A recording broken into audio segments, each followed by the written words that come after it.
DN Records. Mga bata sa lansangan na ating kaaawaan, kung ating pagmamasdan, lubos silang nahihirapan. Ang daming katanungan na walang kasagutan, paano malulunasan madilim na kapalaran? Mga bata sa lansangan na ating kaaawaan, kung ating pagmamasdan, lubos silang nahihirapan. Ang daming katanungan na walang kasagutan, paano malulunasan madilim na kapalaran? Nakatira sa may bangketa, mga bata na wala na magulang o pamilya na mauuwian pa. Kung ating pagmamasdan, dungis ang mapupuna. Nakakaawa pang tignan, hindi ito natatama. Mga ama't ina, kung sariling anak nyo nakikita nyong ganto, di nyo kayang tiisin to. Sa ilalim ng tulay na kung saan walang wala, na puro pangangalakal lang tanging magagawa para lamang malagyan ang kumakalam na tiyan. Kahit na singkong barya ang kanilang pagkakitaan, gutom na natatama sa sako ng papalaki. Sagad na pagtitiis, sugat na humahapdi. Wala silang iniisip kundi ang kalagayan sa mundo nilang gipit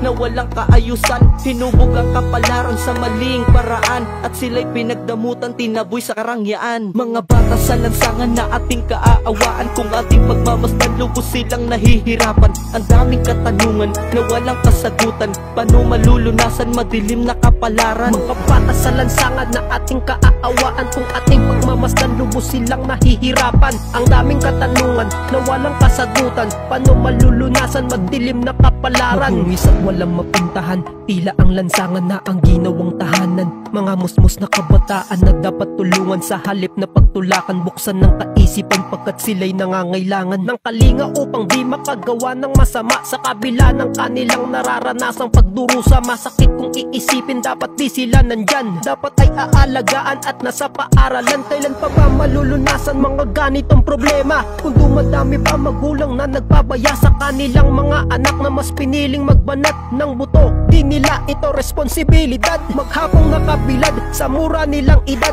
ay maaga na namulat sa mga realidad. Kaya di ko masikmuraan mga ganitong eksena. Mga bata sa lansangan na tila nakakaawa. Mga bata sa lansangan na ating kaaawaan, kung ating pagmamasdan, lubos silang nahihirapan. Ang daming katanungan na walang kasagutan, paano malulunasan madilim na kapalaran? Mga bata sa lansangan na ating kaaawaan, kung ating pagmamasdan, lubos silang nahihirapan. Ang daming katanungan na walang kasagutan, paano malulunasan madilim na kapalaran? Bata sa lansangan na ating kaaawaan, kung ating pagmamasdan, lubos silang nahihirapan. Ang daming katanungan na walang kasagutan, paano malulunasan madilim na kapalaran?